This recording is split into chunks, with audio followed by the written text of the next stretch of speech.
اللہ کے قانون کے تحت ہی بخشش ہوگی، اور کسی کی دعا سے آپ کی بخشش نہیں ہو سکتی. دعا تو اس وقت نور علی نور ہے. دعا کا بھی بڑا بہترین ٹاپک قرآن نے گریب کیا ہے، بٹ دعا نور علی نور ہوتی ہے نیک لوگوں پر، جیسے نیک لوگوں پر وہی نور علی نور ہوتی ہے. تو انشاءاللہ اس کے بھی ٹاپک کو ہم چلاتے رہیں گے، لیکن ہم نے جو آیت نمبر 7 پر اینڈ کیا تھا کہ اگر تم کفر کرو گے تو اللہ بے نیاز ہے، اور کفر کا معنی تھا کہ اللہ کی ناقدری، اللہ کی کتاب کی ناقدری. کفر کرنے کا مطلب یہ ہے کہ اللہ کی کتاب کی ناقدری کرنا، کہ اللہ نے ہمیں ایک ذریعہ دیا، ایک ہمیں راستہ دیا، ہمارے لیے پوری گائیڈ لائن تھی. یعنی آپ غور کیجئے کہ ہمارے لیے اللہ نے ساری گائیڈ لائن بنائی، لیکن ہم اللہ کی کتاب کی جب قدر نہیں کریں گے، اپنی سانسوں کی، اپنے وقت کی، تو اللہ فرماتے ہیں اللہ بے نیاز ہے، اللہ تمہیں پسند نہیں کرے گا اگر تم شکر کرو گے. ہم آیت نمبر 7 کو اینڈ کر رہے ہیں سورہ زمر کی. تمام لوگوں سے میری پھر سے یہ ریکویسٹ ہے کہ اگر قرآن کھول لیں تو بہت ہی اچھا ہوگا. ہم سورہ زمر پر ہیں. ہم نے 4 دن کی چھٹی لی، الحمدللہ بہت لمبی چھٹی ہو گئی، کبھی الحمدللہ پورے سال میں نہیں ہوئی چھٹی تقریباً. تو یہ سورہ زمر پر اب ہم پہنچ چکے ہیں. سورہ زمر کا نمبر ہے 39 چیپٹر کی آیت نمبر 7 تک ہم نے پڑھ لیا تھا. جسے چاہیے ہو وہ مجھ سے منگوا لے، یا وہ زوم کے گروپ پر جوائن ہو جائے، کہ جب کبھی وہ نہ جوائن کر سکے اپنے ٹائم پر تو اسے زوم کے گروپ پر مل جائے گی. لیکن پلیز سورہ زمر کا وہ جو فرسٹ 7 ہم نے آیتیں پڑھی تھیں وہ ضرور سمجھیے گا. انشاءاللہ اللہ ہم سب کی برائیوں کو ہم سے دور کرے. ہم اس وقت آیت نمبر 8 سے شروع کریں گے. ہم نے تھوڑا سا پہلی آیت سے گو تھرو کیا، اب ہم 7 پر پہنچے ہیں کہ اگر تم نے ناقدری کی، اگر تم نے بے نیازی دکھائی تو اللہ بھی تم سے بے نیازی برتیں گے. اور اللہ پسند نہیں کرتے ہیں کہ بندے کی دی ہوئی زندگی پر بندہ قدردانی نہ کرے. تو اللہ کفر کو پسند نہیں کرتے ہیں. کفر کا معنی صرف ڈینائی کرنا نہیں ہے، کفر کا معنی ہے ناشکری کرنا، تھینکفل نہ ہونا کہ اللہ نے اسے اتنا کچھ عطا فرمایا، اتنا بہادر بنایا، اتنی نعمتوں سے نوازا. سب سے بڑھ کر وہ جنت خرید سکتا ہے اپنے اعمال سے. تھوڑے اعمال پر اللہ بڑا چڑھا کر 4 چاند لگائیں گے، کیونکہ ہمارے اعمال ایسے بھی نہیں ہیں کہ جی ہم جنت خرید لیں. یہ رب تعالیٰ کی قدردانی ہے کہ ہمارے تھوڑے سے اعمال پر اللہ 4 چاند لگائیں گے انشاءاللہ تعالی، اور اللہ بڑا چڑھا کر اسے قبول کریں گے اور جنت کا ہمیں وارث بنا دیں گے. لیکن یاد رکھنا آیت نمبر 7 میں اینڈ تھا کہ کوئی کسی کا بوجھ نہیں اٹھائے گا. تو ایک تو ہمارے لیے یہ انفارمیٹیو آیت ہو جاتی ہے کہ چلیں بھائی جی میں نے بھی قرآن سے دیکھ لیا کہ کوئی کسی کا بوجھ نہیں اٹھائے گا. پھر ہم جیسے مجھ جیسی کم از کم شخصیت پر اس کا تو ایک الگ ڈائمنشن کا اثر پڑتا ہے کہ میں اپنے اندر بہادری فیل کرتی ہوں، مجھے ایک طاقت مل جاتی ہے. ایسا لگتا ہے کہ کوئی اللہ نے اچھا بوسٹ دے دیا کہ کوئی کسی کا بوجھ نہیں اٹھائے گا. تو مجھ سے کوئی ایکسپیکٹ نہ کرو، گھر والے بھی، کہ میں تمہارے کسی گناہ میں شریک ہوں گی، یا تم کہو کہ جی یہ میں اللہ سے کہوں گا اللہ معاف کر دیں گے، تم میرے لیے یہ کام کر لو، تم کنڈے کی لائٹ میں اے سی چلا لو، تم حرام کا مال کھا لو، یا تم جھوٹ بول لو. تو انشاءاللہ اللہ کرے کہ اللہ ہمیں پیورٹی عطا فرمائے ہر لحاظ سے، ہر معاملے میں. تو اس لیے آپ دیکھ لیجئے کہ کوئی کسی کا بوجھ نہیں اٹھائے گا، یعنی جب اللہ کہہ رہے ہیں مجھے بھی، تو اس کا مطلب کوئی مجھ پر حاوی انشاءاللہ نہیں ہو سکتا. کوئی مجھ پر ایسا مسلط نہیں ہے کسی رشتے ناتوں میں کہ میں سرنڈر ہو جاؤں، گیو اپ کر جاؤں اور میں کہوں کیا کروں اللہ تعالیٰ میں بہت مجبور تھی، اس نے مجھے مجبور کیا گناہ کے لیے. یہ آیت پڑھ کر سارے ایکسکیوزز میرے نکل جاتے ہیں کہ جی اللہ کو کیا جواب دوں گی. اللہ نے کہا تھا کوئی کسی کا بوجھ نہیں اٹھائے گا، اس کا مطلب کسی کی بات ماننے کی ضرورت نہیں، کسی کے انڈر پریشر ہونے کی ضرورت نہیں، اسپیشلی دین کے معاملے میں. جاؤ دنیا کے معاملے میں قربانیاں دے کے دل جیتو نا، جاؤ.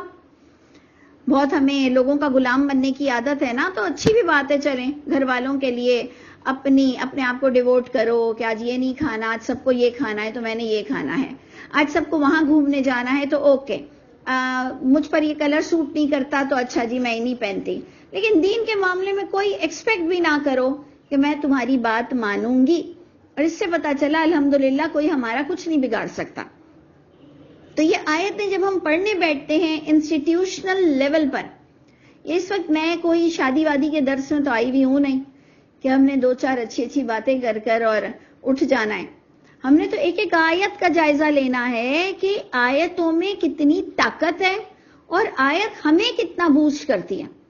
تو اللہ نے کہا کہ کوئی کسی کا بوجھ نہیں اٹھائے گا، یعنی میں اس کو بریکٹ میں ڈالوں گی، کسی کے خاطر گناہ مت کرو، اپنے اللہ کو ناراض مت کرو، اور کسی کے پریشر میں آنے کی ضرورت نہیں، اسپیشلی کوئی بھی دین کے معاملے میں۔ تو جناب ہم آیت نمبر 8 سے اپنا دوبارہ شروع کرتے ہیں کہ وَإِذَا مَسَّ الْإِنسان، جب چھوتی ہے انسان کو در مینز ضرر، دیکھیں 2 را آ گیا نا، را پہ شد ہو گئی، تو ضرر، جب پہنچتی ہے انسان کو کوئی ضرر، دعا ربہ، ہم نے اسے خود دیکھا اپنی لائف میں کہ ہاں پریکٹیکلی جب انسان کو کوئی ضرر پہنچتی ہے، کوئی تکلیف پہنچتی ہے، تو دعا کرتا ہے، پکارتا ہے اپنے رب کو، منیبن، بالکل پھر اللہ سے جوائن ہو جاتا ہے، بالکل اللہ کی طرف متوجہ ہو جاتا ہے، پھر اس کے فون اور گوگلز اور سب یہی کام کر رہے ہوتے ہیں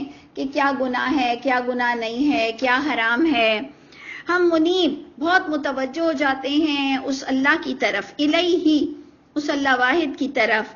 ثم اذا خولہ، پھر جب وہ نواز دیتا ہے اس کو نعمت منہ، یہ بڑا امپورٹنٹ ہے، منہ، اپنے پاس سے، جسٹ چاہے تمہاری دعا قبول ہوئی نہیں ہوئی، تمہاری استغفار قبول ہوئی نہیں ہوئی، اللہ نے تم کو کچھ دیر کے لیے جو ضرر دینا تھا، اللہ تعالیٰ، جو میرا ایمان ہے کہ جب اللہ نوازتے ہیں تو کبھی ہماری نیکیوں پر نوازتے ہیں، کبھی کبھار بغیر نیکیوں کے بھی نوازتے ہیں، کیونکہ یہ اللہ کی شان اور سنت ہے۔ تکلیف اللہ تعالیٰ ایک ٹیسٹ کے لحاظ سے دیتے ہیں یا ہمارے گناہوں کی وجہ سے دیتے ہیں، لیکن تکلیف ہٹانا اللہ اپنے پاس سے کمپلیمنٹری کرتے ہیں۔ یہ قرآن سے آپ کو ایمان ملے گا کہ اللہ تعالیٰ بغیر کسی توبہ کے بھی کچھ عرصے بعد تکلیف کو ہٹا دیتے ہیں۔ اس لیے لوگ اتنے متکبر ہو گئے ہیں اور اتنے ضدی ہو گئے ہیں کہ وہ کہتے ہیں کہ نہ بھی معافی مانگو تو تھوڑے دن بعد پرابلم حل ہو گئی، تو ہم کہتے ہیں ہاں وہ تو اللہ کی شان ہے، وہ تو اللہ کی سنت ہے۔ لیکن اب کس نے معافی مانگی تو اللہ بڑے خوش ہوتے ہیں، جس نے معافی نہیں مانگی اڑے رہا۔ اور آپ کی پچھلی آیت بھی یہی تھی کہ اللہ تعالیٰ کفر کو پسند نہیں کرتے ہیں، یعنی ناقدری کو پسند نہیں کرتے ہیں۔ اگر تم اللہ کے آگے جھک جاؤ گے اور ہر تکلیف میں اپنے آپ کو گناہگار مانو گے، اللہ آپ سے بہت خوش ہوں گے، کیونکہ انبیاء کرام کا سورہ یونس میں، یونس علیہ السلام کا اور بھی دوسرے کئی نبیوں کے بارے میں ہر ایک نے اللہ سے بخشش مانگی اور رجوع کیا۔ تو ادھر بھی اللہ فرماتے ہیں کہ جب ضرر پہنچتی ہے تو تم اللہ کی طرف متوجہ ہوتے ہو۔ جب اللہ تعالیٰ اس ضرر کو ہٹا دیتے ہیں، نواز دیتے ہیں اس کو نعمت سے جو اس اللہ کے پاس سے ملی تھی، تو نسی انسان، یہ دیکھیں اوریجن ہو رہا ہے کہ ہم کہتے ہیں نا انسان نسیان کا پتلا ہے، بھول جاتا ہے، تو نسی، وہ بھول جاتا ہے جب ہم اس کو نواز دیتے ہیں تو، کہ ما کانوا یدعو الیہ، وہ بھول جاتا ہے جو تھا وہ پکارتا تھا اس اللہ کو، اس اللہ کی طرف، اس نے جو پکارا تھا، اللہ سے سچی توبہ کی تھی، من قبل، اس سے قبل وہ کتنا ہمبل ہو گیا تھا، کتنا ڈاؤن ٹو ارتھ ہو گیا تھا۔ جب اللہ ہمیں پکڑتے ہیں نا تو ہم ہر لحاظ سے بڑے بوجھل آہستہ آواز میں بات کرنا، ہر ایک کو مسکرا کر دیکھنا، یہ ہمارا بڑا اسٹائل آ جاتا ہے اور ہم بہت ہی انسان بن جاتے ہیں۔ تو اللہ فرماتے ہیں کہ اس سے پہلے جب یہ پکار رہا تھا تو بھول جاتا ہے، وَجَعَلَ لِلَّهِ أَنْدَادًا، یعنی 2 سچویشن بیان کی گئی۔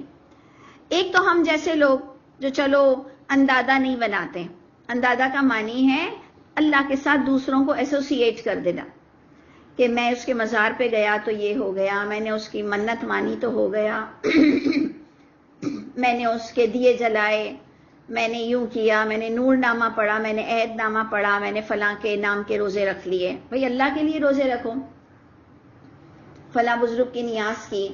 تو ایک تو وہ لوگ ہیں، ایک ہم جیسے لوگ ہیں جو شرک اگر نہیں بھی کر رہے ہیں تب بھی ہمارے اندر ایک اکڑ آ جاتی ہے. جو تکلیف میں ہمارے اندر ایک ہمبلنس تھی وہ ختم ہو جاتی ہے. ہمارے اندر وہی سختی، وہی سخت مزاجی سب آ جاتی ہے، جبکہ اس سے قبل ہم گر چکے ہوتے ہیں، ہم ٹوٹ چکے ہوتے ہیں. تو اس سے ہم نے اپنے آپ کو بھی دیکھنا ہے کہ یہاں پر دو پرسنالٹی بیان ہوئی کہ تکلیف میں وہ اللہ کا ہوتا ہے، اور جب تکلیف ہٹ جاتی ہے تو اکڑ جاتا ہے کہ جیسے اس نے اس سے قبل اللہ کو ایسے گڑ گڑا کر پکارا ہی نہیں تھا. اور کیا ہوتا ہے، آگے تھرڈ پوائنٹ آ رہا ہے، لیُضِلَّ عَن سَبِیلِهِ. اس کی اکڑ کا یہ حال ہوتا ہے، اور اس کے اندادہ یعنی اللہ کے ساتھ دوسری باتوں کو ایسوسیٹ کر کر لوگوں کو یہ بتاتا ہے کہ لیُضِلَّ عَن سَبِیلِهِ، تاکہ وہ بھٹکا دے اس اللہ کے راستے سے لوگوں کو کہ دیکھو اس طرح سے بھی تکلیف دور ہو جاتی ہے. اگر ہم اس کو پازیٹیوٹی کے بھی ساتھ لیں، دیکھیں میں نے ابھی بھی کہا کہ اب عید گزر چکی، ہم نے سمجھے کہ اب وہ باتیں کرنی ہیں جو ہمارے عوام کو فائدہ دے. اب ہمارا عوام، ہمارے لوگ، ہمارے ایشین لوگ اگر کہتے ہیں کہ میں نے 41 سورہ مزمل پڑھی، بھئی اس میں کوئی اندازہ نہیں بنایا گیا، لیکن آپ نے اللہ کے ساتھ غلط بیانی کی کہ اللہ نے آپ کو بالکل منع کیا تھا کہ ان تقولوا علی اللہ ما لا تعلمون، کہ تم یہ مت کہنا اللہ پر جو تمہیں علم نہیں دیا، کہ اگر کرونا ہو گیا ہے تو سورہ بینہ پڑھ لو، اور اگر کہ زیور کھو گئے ہیں تو علم نشرہ پڑھ لو، اور اگر رشتے نہیں آتے ہیں تو فلاں پڑھ لو، تو 41 بار پڑھ لو، تو عصر کے بعد پڑھ لو. ہم لوگ اس طرح کے بھی لوگ ہیں کہ جب تکلیف میں آتے ہیں ایک تو جھوٹی روایتیں قائم کرتے ہیں، اللہ پہ جھوٹ بولتے ہیں، اللہ کے راستے سے بھٹکاتے ہیں، کہ بنسبت اس کے کہ ہم یہ کہتے کہ تم نے کہیں حرام تو نہیں تم لوگ کھا رہے ہو، غور کرو. یعنی ہم اپنے ہی تو والوں کو کہیں گے نا، اپنے بچوں کو، اپنی دوستوں کو، اپنی بہنوں کو، کہ تم غلط پروگرامز تو نہیں دیکھ رہی ہو، تم غلط چیزیں، ولگر چیزیں تو نہیں دیکھ رہی ہو، تم جھوٹ تمہاری عادت بہت ہو گئی ہے، تم غیبتیں فضول کر رہی تھی عید کے دنوں میں، تم چگلی کرتی رہتی ہو، تم سب کے پیچھے پڑی رہتی ہو، تمہیں تجسس رہتا ہے کہ اس نے کیا کھایا، اس نے کیا پیا، اس کے پاس زیور کہاں سے آیا. تم یہ سب چیزیں چھوڑ دو، تم اسی لیے دیکھو اللہ کی پکڑ میں آ جاتی ہو، تم بہت جھوٹ بولتی ہو، تم حرام کو حرام نہیں سمجھتی ہو، تم دیکھو پردہ کیسے کرتی ہو، تمیز سے ایک چادر تو تمیز سے اوڑھ لیا کرو. ہم لوگ ایسی باتیں نہیں کرتے ہیں، ہم بھٹکاتے ہیں اور اللہ کے راستے سے کہ نظر لگ گئی، اثر ہو گیا، ستارے گردش میں ہیں، فلاں بھی تمہارے اوپر بہت گہری نگاہوں سے دیکھ رہی تھی، نظر تو کھا جاتی ہے، نظر تو کھا جاتی ہے. ارے کچھ نہیں کھاتی، قرآن میں نظر کا کوئی ٹاپک نہیں ہے، نظریں نہیں لگتی، ہمارے بدعمالیوں کی لعنت ہم پر پڑتی ہے، اور ہم نے اس کو بغیر دلیل کے ایک تو اللہ پر باتیں کرنا. تو اس لیے لیُضِلَّ عَن سَبِیلِهِ، اور تاکہ اس کی یہ حرکتیں ہوتی ہیں اللہ کے ساتھ دوسری باتوں کو جوائن کر کے کہ وہ اللہ کے راستے سے حق بات کے ساتھ لوگوں کو بھٹکاتا ہے. تو قل، اے نبی ایسے تمام لوگوں کو کہہ دیجئے کہ تم ریڈ ہینڈڈ پکڑے جاؤ گے، کیونکہ تم تکلیف میں اللہ کے ہو گئے تھے. جب ایک انسان تکلیف میں اللہ کا ہو جاتا ہے پھر خوشحالی میں اکڑتا ہے، وہ تو ریڈ ہینڈڈ پکڑا جائے گا نا، کہ تم نے اللہ کی بات کو مان لیا تھا، تم نے سمجھ لیا تھا کہ ٹوٹل اتھارٹی، سپریم اتھارٹی اللہ ہے، پھر یہ تم نے کیا حرکتیں کی. تو اللہ نے بھی اپنے نبی سے کہا کہ اے نبی ایسے لوگوں کو اعلان کر کے کہہ دیجئے تمتع، جاؤ فائدہ اٹھاؤ. متع اس کا بھی اوریجن کیا ہے؟ متع. ہم کہتے ہیں نا کہ سامان، فائدے، ٹھیک ہے، تم فائدے اٹھاؤ بکفری کا قلیلا، اپنے کفر کا تھوڑے دن، تھوڑے گھنٹے، تھوڑے سال، جاؤ مزہ کرو. اس سے پتا چلا کہ اللہ بڑے ہی حلیم ہے. حلیم مینز برداشت کرنا. ہم جیسوں کے پاس تو اتھارٹی ہے، ہم اس کو الٹا لٹکا دیں. کہ آج تم پھر سے فضول باتیں کر رہے ہو. لیکن اللہ ٹوٹل اتھارٹی رکھتے ہوئے بھی اللہ نے کہا اوکے تم نے تکلیف میں مجھے پکارا تھا, اب تم اللہ کے راستے سے لوگوں کو روکتے ہو تو ٹھیک ہے جاؤ. اللہ بھی پھر اس کو پکڑتے نہیں. اللہ نے کہا تھوڑا عرصہ, تھوڑے عرصے کو ہم دنیا بھی کہہ سکتے ہیں کہ جاؤ ٹھیک ہے دنیا میں فائدے اٹھاؤ. انکا من اصحاب النار, بے شک تم کو آگ والوں میں سے اب کاؤنٹ کیا جائے گا.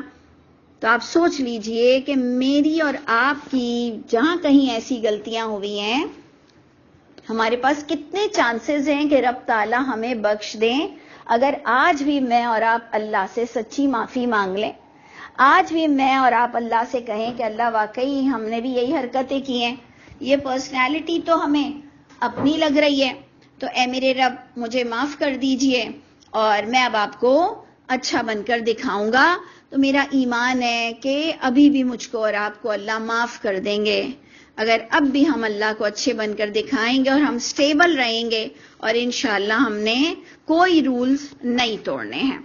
تو اسی کے ہی ساتھ آپ غور سے دیکھیے کہ اللہ تعالیٰ آپ کو بہت خوبصورت اگزامپل دے رہے ہیں عالم کی بھی اور تہجد گزاری کے ساتھ. رات کی گھڑیوں میں قرآن کو سمجھنے والا عالم ہے, علم حاصل کرنے والا عالم ہے, تہجد گزار کی بات ہو رہی ہے. بڑی پیاری بات ہو رہی ہے, غور سے دیکھیے. امن ہوا قانت, کیا جو شخص ہوا قانتن, جو قانتین فرما بردار ہے, کب اسپیشلی, ویسے تو پورا دن, لیکن آنا اللیل یہ بھی ایک ٹاپک ہے. ہم کہیں گے دیکھیں یہ ٹاپک میں سے ایک ٹاپک ہے کہ اللہ کو تو 24 گھنٹے والا بندہ جو اللہ کو یاد رکھتا ہے وہی بیسٹ ہے. لیکن ہم کہیں گے دیکھیں ٹاپک میں سے ایک ٹاپک یہ بھی آیا کہ کیا جو شخص وہ فرما برداری اختیار کرتا ہے آنا اللیل, رات کی گھڑیوں میں, ساجدن, کیسی فرما برداری اس وقت ہو رہی ہے؟ ویلفیئر کے کام کو تو ہم فل ڈے کرتے ہیں نا, دن کی روشنی میں کسی کی چھت دیکھنا ہے, کسی مریضوں کے پاس جانا ہے, کسی کا کام کرنا ہے, بہت سارے کام ہیں. اس وقت اسپیشلی آپ ڈینائی نہیں کر سکتے رات کی تہجد کو, آپ رات کی عبادت کو کسی بھی دین میں, بے شک جو لوگوں نے بھی اپنے اپنے دین بنائے ہیں, لیکن الہامی کتاب سے یہود کی بھی رات کی عبادتیں ہیں اور کرسچینٹی میں بھی رات کی عبادتیں ہیں, ہندوازم میں بھی ہے. آپ غور کیجئے گا کہ اللہ نے یہ ٹاپک سورہ زمر میں ڈال دیا کہ کیا جو شخص وہ فرما برداری کا اظہار کرتا ہے, رات کی گھڑیوں میں سجدہ ریز ہوتا ہے, او قائما, کھڑا رہتا ہے اللہ کے حضور نماز ادا کرنے, یحذر الاخرہ, سارا مقصد کیا ہوتا ہے کہ وہ حذر یعنی ڈرتا ہے آخرت سے کہ اللہ تعالیٰ میں نے پورے دن میں جو کام کیا پروردگار جہاں کہیں غلطی ہوئی معاف کر دیجئے گا اور ان تہجد کو قبول فرما لیجئے گا. تو اللہ نے اس کی ایک ایگزامپل دی کہ وہ رات کی گھڑیوں میں سجدہ ریز ہوتا ہے, قیام کرتا ہے, آخرت سے ڈرتا ہے. اینڈ نمبر 4 یرجو رحمت ربہ, پھر وہ امید رکھتا ہے اپنے رب کی رحمت سے. دیکھیں ان پر سوٹ کرتا ہے کہ وہ رب کی رحمت سے امید رکھیں. اس سے پتہ چلا کہ آپ سے اگر کوئی وظیفہ مانگنے آئے, کوئی پریشان ہو, آپ کہیں تھوڑا تہجد پڑھ لو, تھوڑا اٹھ جاؤ, گناہ نہیں کرو پورا دن, اور تھوڑی سی دیر اٹھ کر اللہ سے رات کو معافی مانگو. ویسے تو بس عمل اچھے کرو, لیکن دیکھو تہجد کی نماز انشاءاللہ یہ اللہ کو بڑی پسند ہے, کیونکہ یرجو رحمت ربہ, کوئی مسئلہ پھنس گیا ہے یا اور تھینکفل ہونا ہے, کرونا سے زندہ بچ گئے ہو اور دوسری بیماریوں سے بھی بچ گئے ہو, کوئی ٹریولنگ سے خیریت سے آ گئے ہو, کوئی خبر ملی ہے, کوئی کچھ, پورے دن کی شکر گزاری کے لیے سوچئے. تو اللہ مجھ کو اور آپ کو جلدی سونے والا بنائے رات کو, تبھی ہو سکے گا نا کہ اللہ مجھ کو اور آپ کو جلدی سونے والا بنائے اور ہماری زندگی کا مقصد یہ ہو کہ میں تہجد گزار ہوں. تہجد گزار ہونے کے لیے ہمیں تھوڑا سا اپنا ٹائم ٹیبل اور شیڈیول بنانا پڑے گا. میں تو اکثر کسی میت کو دیکھ کر سوچتی ہوں کہ کیا اسے افسوس ہو رہا ہے کہ اس نے تہجد کیوں نہیں پڑھی, اس نے اور کام کیوں نہیں کیا. میں اپنا سوچتے ہوئے کہ اللہ تعالیٰ کیا ہمیں افسوس ہوگا کہ ہم تھوڑا اور اچھی نماز کر لیتے, سمجھ کے پڑھ لیتے, کچھ وقت لگا دیتے رات کو. تو دیکھیں بڑی خوبصورت آیت ہے, مجھے بہت اچھی لگتی ہے کہ اللہ نے یہ ٹاپک بھی گریب کیا. اور جو 4تھ پوائنٹ تھا نا, یہ بڑا پیارا تھا کہ یرجو رحمت ربی, کہ وہ امید بھی رکھ سکتا ہے اپنے رب کی رحمت کی. تو اللہ نے آپ ہی کو دیکھیں کہ جسٹس بنا دیا, آپ کو ہی جج بنا دیا, اور کہا کہ قل, اے نبی ان تمام لوگوں سے پوچھو, کوئی عالم فقہ فتوے والے سے نہیں, سب سے پوچھو, هل یستوی, کیا برابر ہیں, الذین یعلمون والذین لا یعلمون, کہ کیا برابر ہیں وہ لوگ جو علم رکھتے ہیں کہ رات کی گھڑیوں کی کیا عبادت ہے, اور وہ لوگ جو علم نہیں رکھتے ہیں اور اپنی راتوں کو برباد کرتے ہیں. ہمارے یہاں اس کا ترجمہ یہ ہوتا ہے کہ جی رات کی گھڑیوں پہ تو آ گیا, کیا برابر ہیں عالم اور غیر عالم. اب جی ایک طرف آپ آدھی آیت پڑھ رہے ہو تہجد کی, اور آدھا ترجمہ دے رہے ہو کہ اے نبی آپ پوچھ لیجئے کہ عالم اور غیر عالم برابر ہے. تو ہمارے ہاں تو انسان سمجھ کر آیت بھی نہیں پڑھتا کہ ادھر کون سے ڈگری والے عالم کی بات ہو رہی ہے, ادھر کون سے مدرسے والے عالموں کی بات ہو رہی ہے, ادھر کون سے وفاق کے عالموں کی بات ہو رہی ہے. ادھر تو علم حاصل کرنا اور علم رکھنا کہ تہجد گزاری, رات کی عبادت, یہ پوچھئے اے نبی کیا برابر ہیں وہ لوگ جو رات کی گھڑیوں میں اسے نفل عبادت بھی سمجھ کر مرنے سے پہلے متاع قلیل, یہ جو ہم تھوڑے دن کے لیے آئے ہیں فائدہ اٹھانے, اس میں یہ اپنا رات کا وقت نکالتے ہیں. تو اے نبی پوچھئے کہ کیا یہ علم رکھنے والے اور بے علم جو اپنی راتوں ان کے لیے اللہ کے لیے نہیں ہے, بلکہ کئی لوگ تو فجر بھی ضائع کرتے ہیں, اور بہت سے لوگوں نے تو عید کے بعد والی بھی فجر ضائع کی ہے. تو اللہ معاف کر دیجئے. دیکھیں بہت خوبصورت ٹاپک ہے, بہت خوبصورت ٹاپک ہے, اسپیشلی مجھے تو بہت پسند آتا ہے کہ اللہ فرماتے ہیں کہ اے نبی آپ پوچھو کہ جو علم رکھتا ہے اس عبادت کی وہ, اور جو نہیں علم رکھتا. یہاں عالم کی بات نہیں ہو رہی ہے, علم رکھنے کی بات ہو رہی ہے. علم رکھنے والا عالم ہوتا ہے, علم حاصل کرنے والا عالم ہوتا ہے. اس لیے میں ہمیشہ کہتی ہوں کہ اللہ مجھے قیامت کے دن عالموں میں سے اٹھائیے گا, کیونکہ یہ دنیا کے عالم اور دنیا کی ڈگری, اور ہم اپنے آپ کو عالم سمجھ لیں. لوگ کہتے ہیں آپ نے عالمہ کا کورس کیا ہے, اچھا چلو کیا ہے, تو اللہ کے گھر اٹھیں گے یا نہیں اٹھیں گے عالم, یہ سب سے بڑی بات تو ہے نا امپورٹنٹ. کیا آپ حافظ بھی ہو, عالم بھی ہو, فاضلہ کا بھی کورس کر لیا, قیامت کے دن کی فکر ہو, وہ ہمارا ڈسکشن ہونا چاہیے کہ اللہ تعالیٰ ہمیں قیامت کے دن علم والوں میں کھڑا کیجئے گا. کیونکہ اللہ تو جاہلوں کو پسند ہی نہیں کرتے ہیں, کیونکہ اللہ نے بار بار سماعت بصارت دل کا ٹاپک دیا. اللہ نے بار بار انڈیویجول حیثیت سے ہر انسان کو کہا کہ دیکھو تم کسی کی باتوں میں مت آ جانا. تو ادھر آپ غور کیجئے, بڑی خوبصورت آیت ہے, اور اس آیت کی اینڈنگ کیا ہو رہی ہے, انما یتذکر اولو الالباب. دیکھیں اللہ کے نبی کو کھڑا کیا گیا, ان کو کہا گیا کہ آپ پوچھئے کہ علم حاصل کرنے والے, اس رات کی عبادت کا علم رکھنے والے اور بے نیازی برتنے والے لا علم لوگ برابر ہو سکتے ہیں. بے شک نصیحت تو اولو الالباب پکڑیں گے. نصیحت تو اولو الالباب, عقل والے, آنکھوں والے, دماغ والے, جبکہ سب ہیں. لیکن جن کو واقعی آئیڈیا ہوگی کہ بات تو بڑی پتے کی ہے, وظیفہ تو بڑا اسٹرانگ ہے, اور اللہ کی رضا بھی شامل حال ہے, اور آپ کو پتا ہے کہ اندر سے ایک جو نہیں اچھی وائبز آتی ہیں, وہ مجھے یہ آتی ہیں کہ انشاءاللہ اگر میں نے رات کو اٹھا یہ کام کیا تو اللہ تعالیٰ آپ پلیز مجھے دن بھر میں یہ شیطانیت سے ذرا خاص محفوظ رکھیے گا, کیونکہ ہم بار بار اللہ کو بھول جاتے ہیں. اللہ فرماتے ہیں تم مجھے یاد رکھو میں تمہیں یاد رکھوں گا. اللہ تعالیٰ پلیز آپ مجھے توفیق عطا فرمائیے کہ ہر شیطانیت کے وقت میں ایکٹیو ہو جاؤں کہ ہاں یہ تو گناہ ہے. کیونکہ ہم بیوقوف لوگ گناہ کرنے کے بعد کہتے ہیں یار یہ تو گناہ ہے, تو اللہ تعالیٰ مجھے ٹائم پر ایکٹیو رکھیے گا کہ مجھے عقل آ جائے کہ یہ تو ہم گناہ کر رہے ہیں، اور اس طرح سے پروردگار ہماری زندگی کا آخری دن بھی گزر جائے اور ہم آپ کو یاد رکھیں. تو رات کے وقت یہ بات کرنا اللہ سے بہت اچھا لگتا ہے. اللہ مجھے بھی بہترین تہجد اور بہترین راتوں کی عبادت اور قیام نصیب فرما دے. اب یہ آیت نمبر 9 کے ساتھ، اچھا 30 منٹس ہو چکے ہیں، ٹھیک ہے. یہ آیت نمبر 9 تو ہم نے کیا، لیکن 10 بھی بڑی زبردست تھی، ضرور پڑھیے گا. میں صرف ترجمہ پڑھ رہی ہوں، اس پر ڈیٹیل میں گفتگو بعد میں کریں گے. بہت خوبصورت آیت ہے، اس لیے میں پڑھ دیتی ہوں کہ اے نبی آپ کہہ دیجئے یا عباد الذین آمنو، اے میرے وہ بندوں، اتقوا ربکم، ڈرو، کانشیس رہو اپنے رب کے احکامات سے، کیونکہ یہ یاد رکھنا کہ للذین احسنوا فی ہذہ الدنیا حسنہ، جن لوگوں نے بھی نیک کرداری کا ثبوت دیا ان کے لیے میں دنیا بھی حسین کر دوں گا.